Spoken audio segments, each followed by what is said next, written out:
with the mission to keep as many men on as many guns for as long as possible. We call him Doc.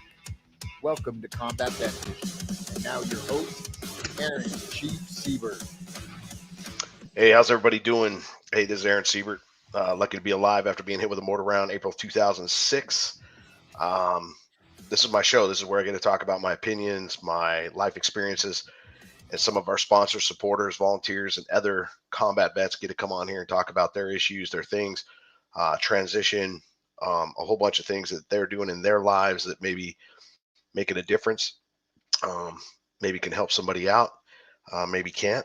But, I'm lucky enough to have Justin Miller on, and Justin Miller, me and him go back a little bit, but, I met him probably about 3 or 4 years ago, maybe 5, maybe even longer. But, Justin's got a great story. He's got a lot of things going on.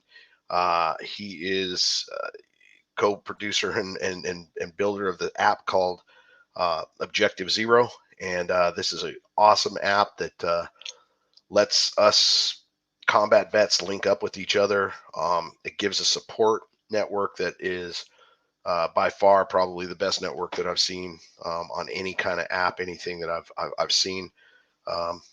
It's just an incredible thing. So, hey, Justin, come on deck. Welcome. Thanks for being on my show. Let's get into it, man. Feel free to talk freely. We're just going to have a great conversation and talk about your career a little bit. What what made you join the service and how that all got going, and get into some of these cool things that you're doing. So, I kind of grew up in a rough childhood.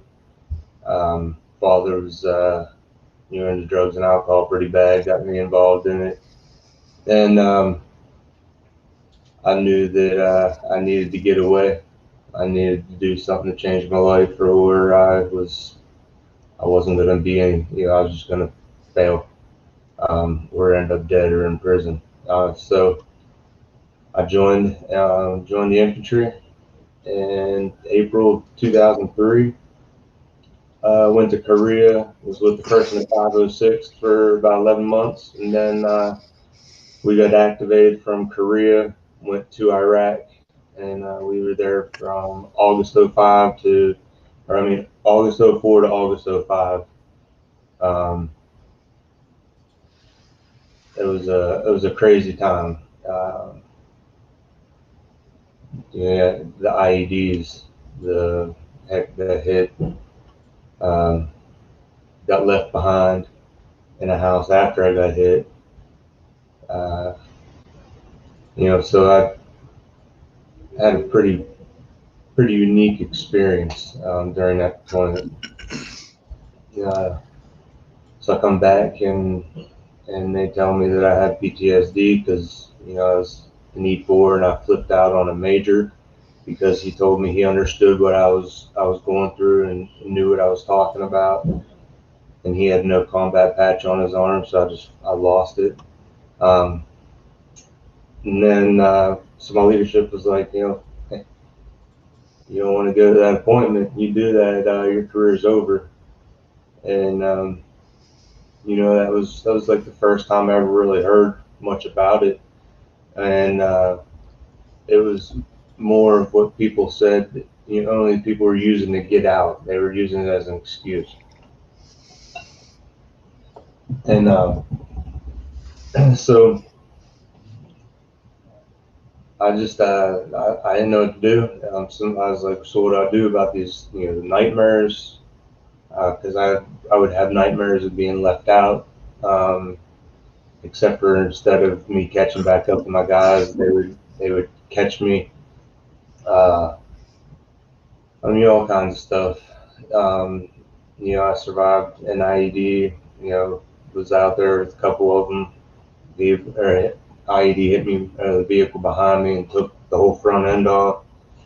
It's just, it was a crazy time. They didn't really have they didn't have any knowledge of any head injuries or anything like that. So they didn't even, unless you had a physical injury. So when I got hit by the IED, they're like, hey, you all right? I was down, I'm like, yep, I'm not bleeding. So I was like, yeah, I'm good. I was like, except for my head. I said, my head's pounding. And, all right, we'll get out of the gun, start driving. So now I have the driver's M4 with his 30 round mag, and I have one magazine on my chest because I was a 240 gunner. And that's when I got left behind in the house. So I had a total of 60 rounds. And when I came out in that alleyway, there was probably 300 people. We just raided a lady's house who we just put her husband in prison the week before. So yeah, it was good times. So they told me to drink, stop and get beer on the way home and drink until I got tired. And that I became a professional alcoholic. You know, that's the only way I could get to sleep. That and a cocktail of pills. Uh, and then it's like I didn't feel normal here. Everybody I would be around, everybody I was used to hanging out with, like they were all just different. We didn't have the same things in life, and we didn't click anymore. And people would ask me like, what happened to you? And it's like as soon as you hear that, you're like, man, is there really something wrong with me? Like, so you just kind of shut down, and I just basically kept to myself and drank until we got orders to deploy again. Um, and I felt relieved and excited. This time we went over for 15 months. This was October '06, January '08. Um, that one was, we were in the middle of the Baghdad for the push on that one. The first one we were between Fallujah and Ramadi during the second raid of Fallujah. So both times in a really hot area. Lost 18 guys both times. So yeah, it was a rough time. And getting ready to go to Afghanistan, and they came down recruiting orders, and I was so miserable. For like the first year and a half, like I didn't even care to live. I was just so numb. I hurt so bad physically just from being, hit by IEDs, hit by BBIDs, running and jumping over walls because I was on a scout sniper team. And then I was a sniper team leader for like the last 10 months in Baghdad. So, physically I was just destroyed, my back, my hips, my knees, everything. So I was living off of pain pills, living off of anxiety medication, muscle relaxers, you name it. How I was functioning, I have no idea. But it was a bad time. Um, and I was so miserable that I wouldn't re-enlist to convert because I wanted to deploy because I'd rather die in combat than die as a statistic. And so I knew Stewart was getting close to 3-7, and about a month before the deployment, after I trained with my guys for almost a year, I ruptured a disc in my back and got put down as rear D NCOIC, and had to get back surgery. And this whole time we were told not to go get help. And when I was in recruiting, I was told that I could go get help, but go see a civilian, as long as it wasn't command referred, that I wouldn't get in trouble. And all they did was diagnose me with ADHD combined type and gave me Ritalin. Then they turned around and they gave me some antipsychotic pill, and it's like the cocktail I was on is just like I don't know how. I don't know how I didn't end up going, losing it there. Um, but yeah, so I was in Stewart, and my wife found me in the garage one night just drinking about 3 o'clock in the morning, and then my pistol was just sitting on the workbench. And she's like, you know, you need to go get help. And I was just like, I can't. She's like, well, what good's the army if you're not here? Um, she's like, you know, your kids deserve better. She goes, I deserve better. And she goes, but most importantly, you deserve better. So I ended up going and did 35 days at Laurel Ridge, and came back, thought I was good, tried to re-enlist and convert for civil affairs, and the brigade sergeant denied it. And I said, well, I'll fight it. She says, well, go ahead. I just, you know, President just said he's cutting 10,000 E6s, and I just marked you as non-deployable, so we don't need you anymore. So you can either take a severance pay, one-time pay, or you can take a retirement. She goes, I looked at your stuff, and based on all the stuff I see wrong with you, she's like, you're going to get 100%. She's like, you know, you deserve it. Take your retirement, go and, you know, just sit down and do nothing the rest of your life. And the only thing I heard out of all that was, you're so messed up and you failed. You're so broken that you can't even go, you know, to war and die for your country, and that you're just out. There was my career. There was my identity was just gone like that. And I thought, you know, getting out, I was like, man, well, there's all the hard part.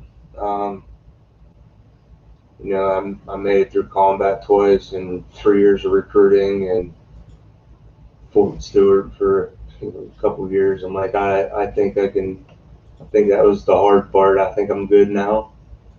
And then I just got smacked in the face. Um, when I got out, it was just trying to figure things out. Um, you know, people when they ask stories, they want to know.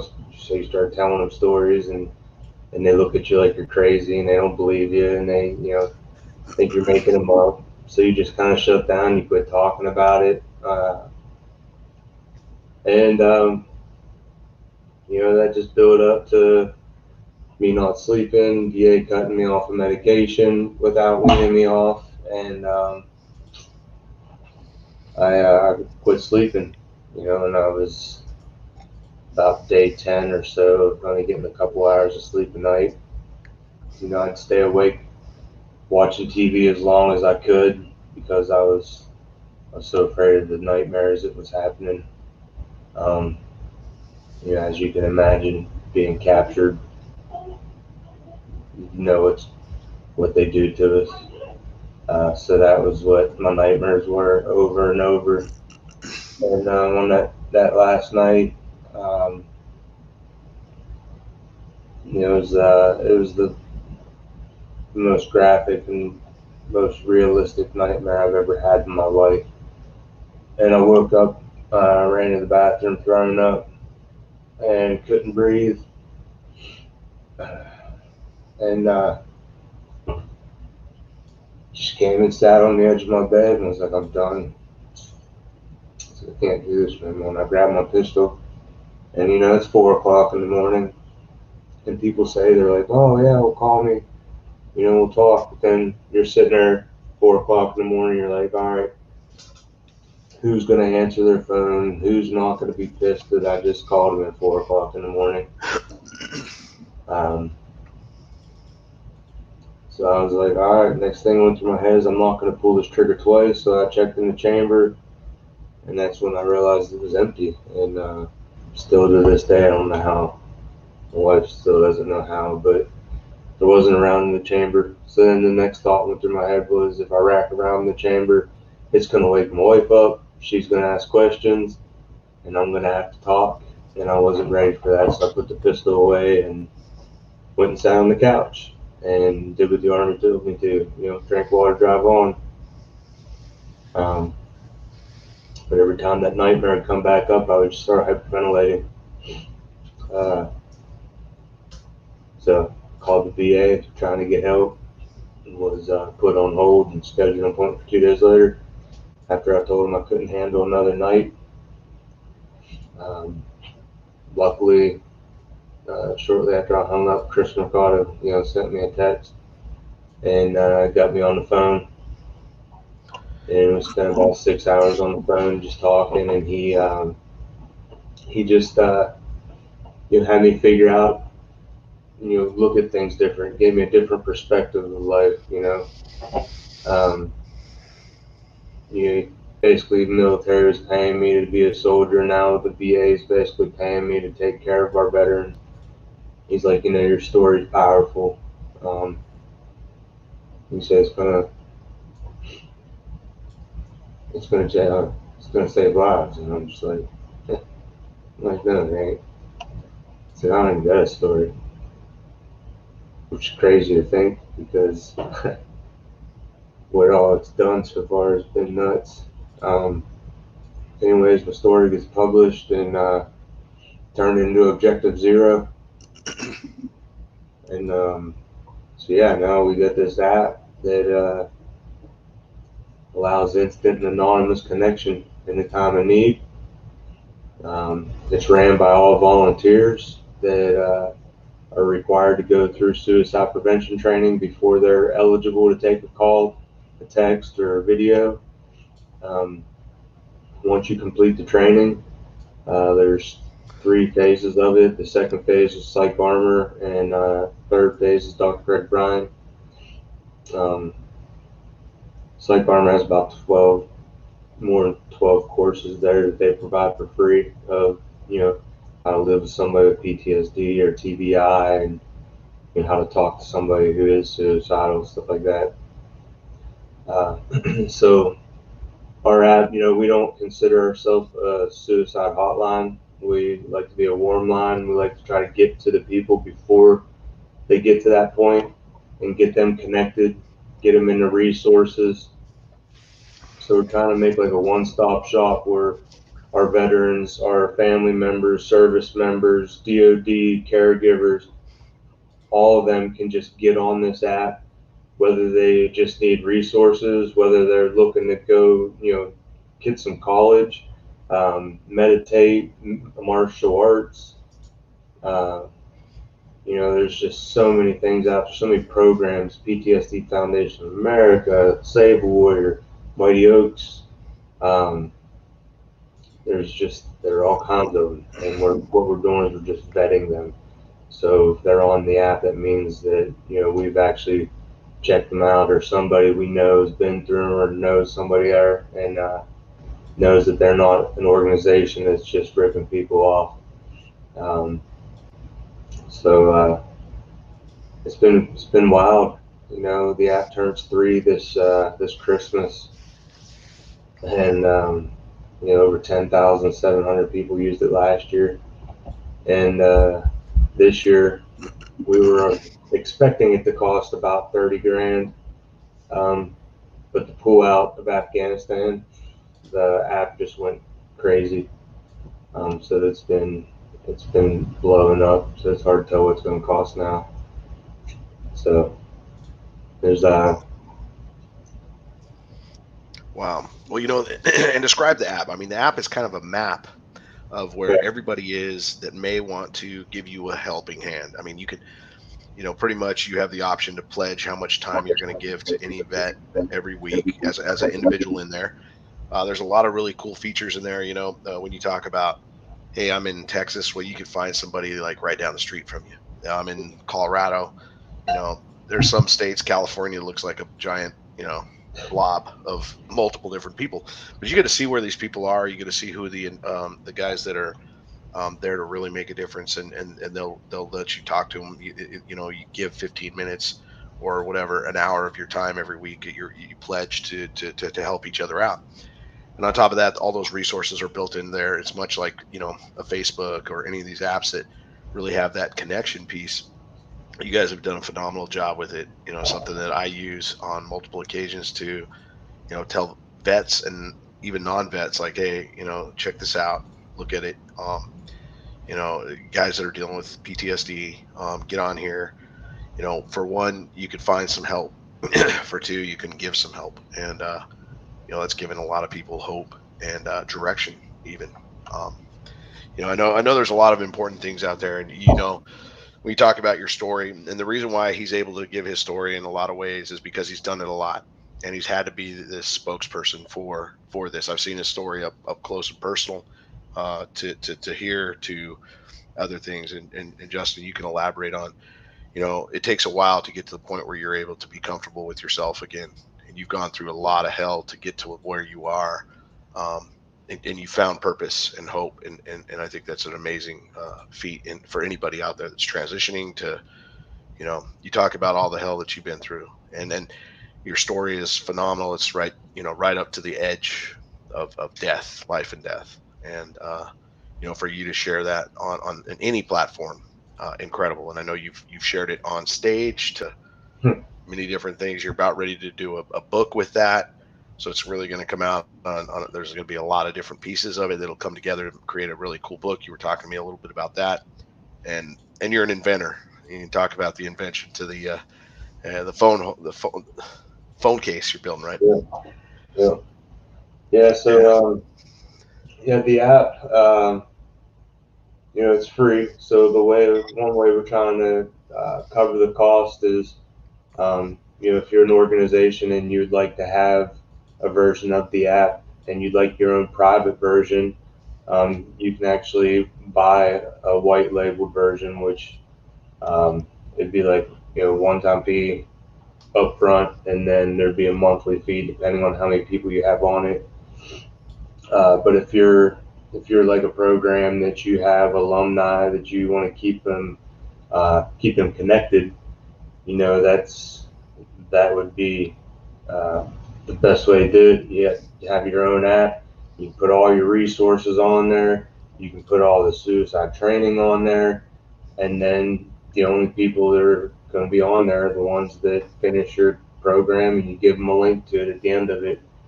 Now you have everybody that's gone through your program on one thing. And like you said, it's like a map. So we wanted user friendly. That's the only thing we cared about. We're like, this is all about the user. They're the ones that need to be comfortable. So we made it so they could be as anonymous as they want. And then they can also filter it down, male, female, branch, active, guard, reserve, Iraq, Afghanistan, Vietnam, um, you you name it, whatever branch, however far away. Um, so that way, when you connect, there's more of that, more likelihood that you're going to have that connection, to start building a relationship again, start building a tribe. Because I've been through. I got this program going, and I applied for my patent before this, and so I had the patent thing that I was working on, that stress, and then OZ stress, and I had it up and it was going, but we weren't getting any support. All these organizations were saying, "Oh, this is huge," and then we'll support you, and then it comes time to check time, and there's just nobody there.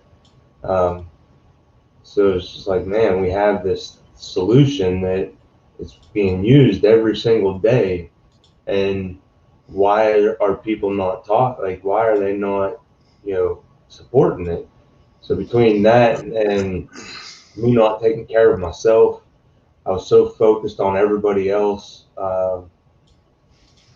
Honestly, because I was afraid to focus on myself because I knew how jacked up I was. I was so jacked up on drugs and alcohol that that's all I knew. I was just trying to stay numb. Um, so I called Save Warrior and was like, I need to come. And it was like a Tuesday. I had my call, and I was like, guys can't figure this out. I said, I'm done. I can't do this anymore. It's just I just felt drained. It was exhausted at this point. So I went to Save where I called them on Tuesday, and they're like, "Well, can you make it to Malibu on Saturday?" I'm like, "You mean like as in just thinking a couple days Saturday?" And they're like, "Yeah." I said, "Oh man, hold on, let me ask my wife." So, hey, honey, can you get me a ticket to Malibu for Saturday? So, yeah, sure enough, just picked up and went, and I had like a massive layover in the airport, and as I was walking by, there's like this. I don't know if it's like a bachelorette party or, you know, but the bar was loud. It was people were dancing. It looked like a blast. October 13th, 2018. Um, I was looking at that bar and I'm like, all right, I got 5 hours or so. I think I'm good. I can go have me a few. And then as I was walking towards it, I was like, no, if you go do that, you're not making it to Save the Warrior. And if you want your life to change, then you better start changing your life. And I walked away and I just started texting everybody I could think of just to start conversation to get my mind off of the fact that there's like a freaking party going on, right across from my freaking terminal. Like I could throw a baseball and hit the bartender in the head. Um, so it was like 5 hours of torture. um, but I had to make that choice. So I went through Save a Warrior, and that was the first time that I realized that my trauma was not all military combat trauma. That most of my trauma was, childhood trauma. Um, they start off with the ACEs, your adverse childhood experiences, and that is, just things that you deal with in childhood. Alcoholism, abuse, sexual molestation, you name it. And fours and higher are like 50% more likely to die by suicide. Nines and tens are statistically addicts in prison or dead. Um, so I'm a 10, and that's when I finally realized that like I didn't have a chance. My life was a wreck from the beginning. My best friend accidentally shot himself in the fourth grade the night that I was supposed to spend that night and didn't because I was childish. um, and then, uh, yeah, and then my uncle, hung himself when I was in seventh grade. So it's like, and then my dad told me, boys aren't allowed to cry. If you want to cry, I'll give you something to cry about. So I shut down, and I just never learned to process things, and I just started shoving everything and stuffing it away. And eventually, you're gonna break. You can only take so much of that crap. Uh, and then it's when I learned all that stuff, it was just like I could breathe. Like holy cow! They're like I heard these words: "You are enough."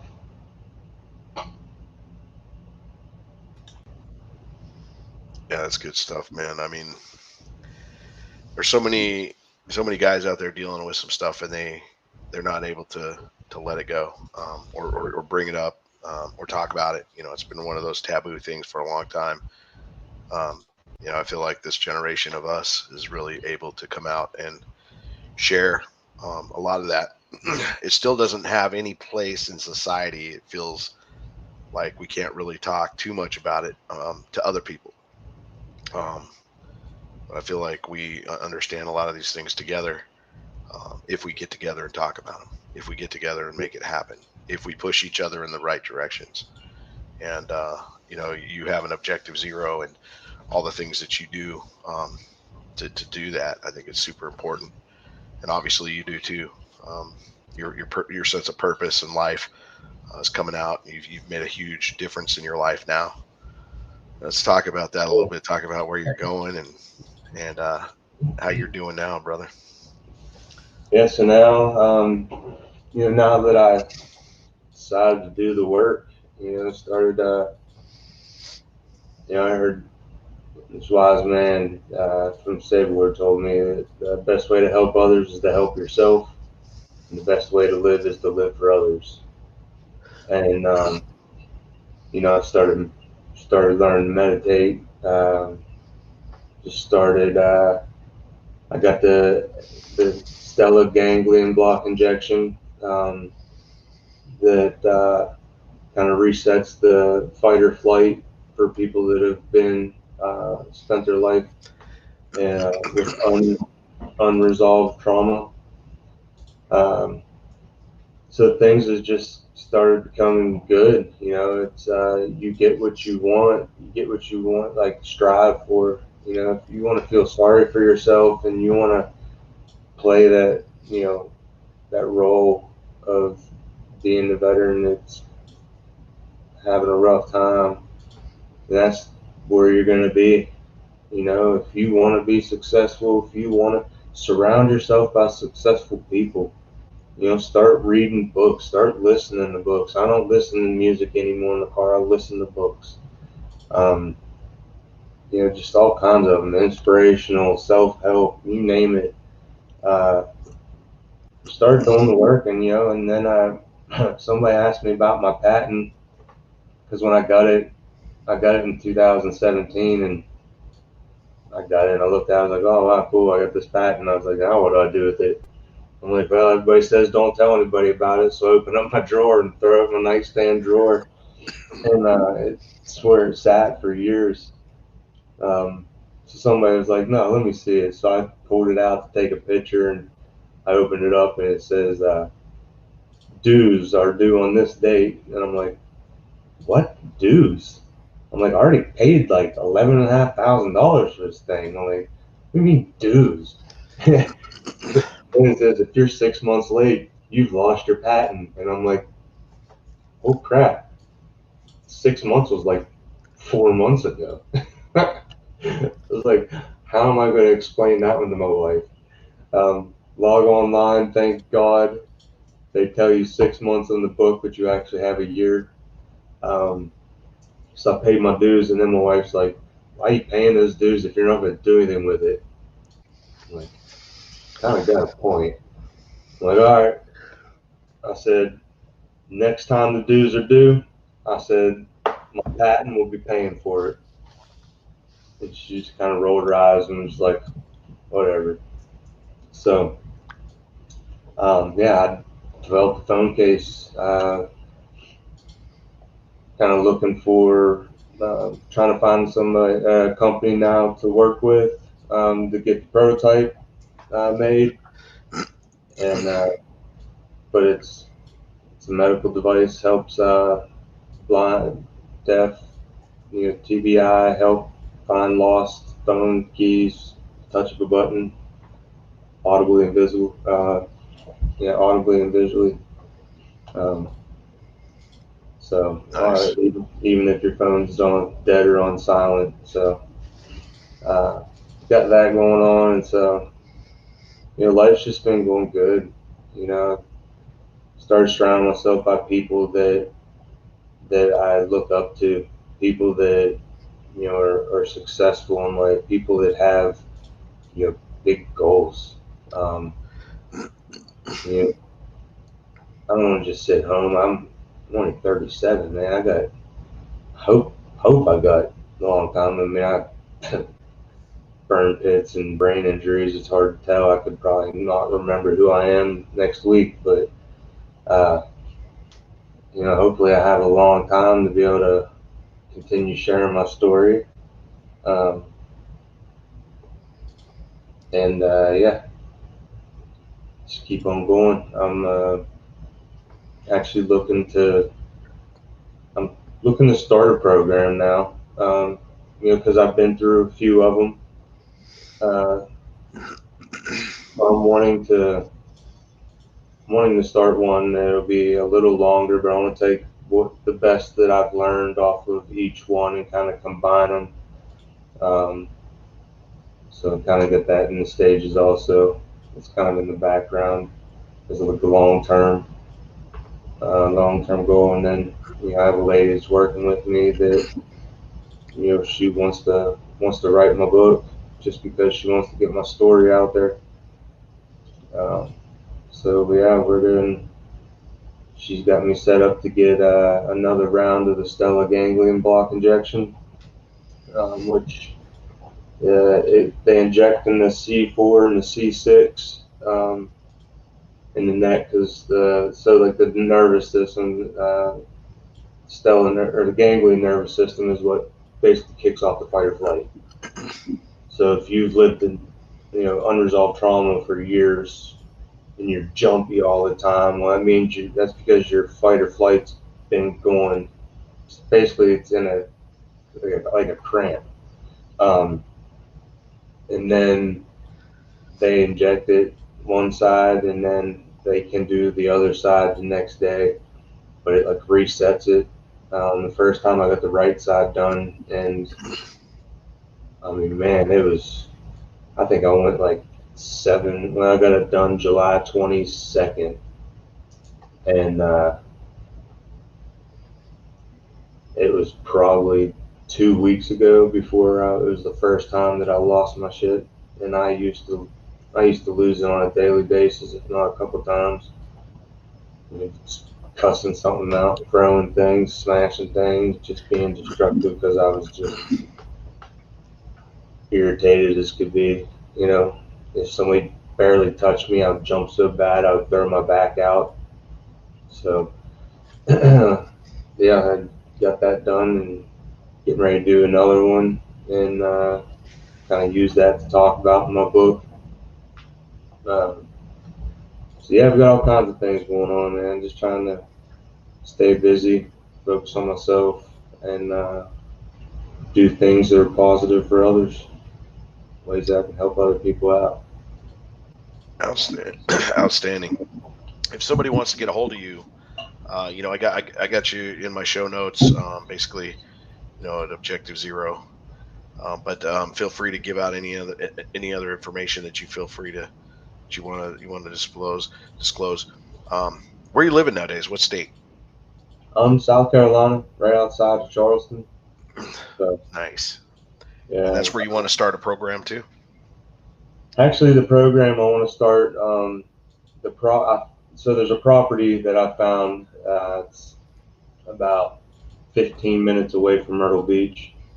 But Okay. it's a huge place. It's gated, and it's just in the middle of this patch of woods, and it's opened up. It's just beautiful. In-ground pool with the hot tub, so it's just like that serenity that people want. And the layout for it is just perfect because there's this long room above the garage.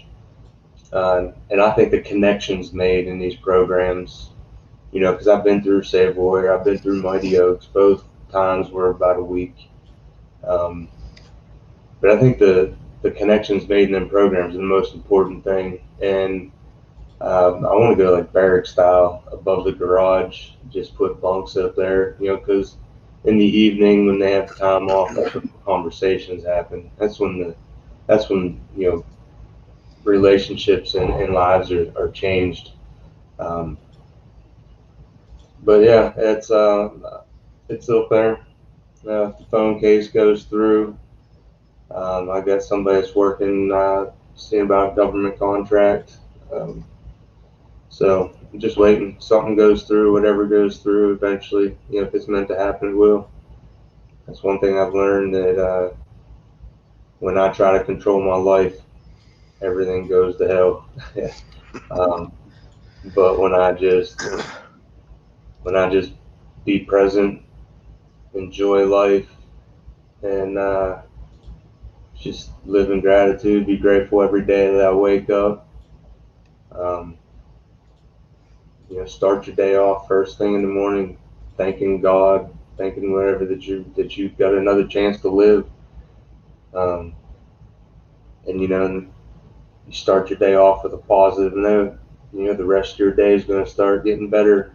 It's just like when you wake up and you stub your toe, it seems like the rest of your day goes downhill.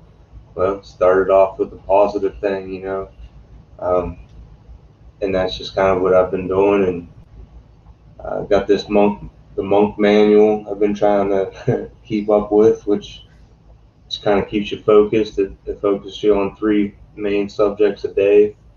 So yeah, man, it's been crazy. Just got done traveling to New York, spoke 3 times at the 105th Air Guard, and then down to Texas 3 days later to speak for a fundraiser for Save a Warrior. So yeah, it's been wild. The experience and the journey I've been through. It's you don't even realize it. You turn around and look back. So there's times where you feel like you haven't done anything, but if you actually stop and look back over the last year, you know, get a journal too. That's another thing. Started journaling. So when I got something that, an idea or something cool, really something cool happens, I'll write it down and I put a date on it. And I got who knows how much, how many ideas in that book. But there's a lot of them. And that just kind of helps remind me every once in a while. Just kind of flip through it, see what all, something might catch my eye at a different time. You just never know what time of life you're in. Just roll with it. Right on. Well, any other final words and information on how someone might get a hold of you? Feel free to put that out right now. You can find me on Facebook, LinkedIn, Justin Objective Zero, and at justinobjectivezero.org, and at objectivezero.org. In 3 ways we need our help is, we need you to join and, go through the training and help us become an ambassador and be willing to answer that phone. Second way is tell people about it. Third way is, it is a 501c3. It does cost us. It's free for everybody to use it, but we do cover the back end costs, and it's going to be probably $30 to $40,000+ this year. So, that's kind of our plan for white labeling it. So if you know of an organization that, that would be valuable for, get a hold of, just, message objectivezero.org, or myself, and we'll get you connected to the right people. We're going to do that to kind of help pay the fees and, funds and take care of the new upgrades, new programs we have coming out. But other than that, man, it's been great. When are you going to bring me out for that ball, dude? Yeah. Oh yeah. Hey, it's great to have you on my show, Justin. Thanks a lot for being here. This is where you get to kind of lay down a lot of personal information, personal opinions. Because we all have our life experiences, and to be able to share it in a platform, however that might look. It's an honor to have you on my show, and we'll get you back on here again too.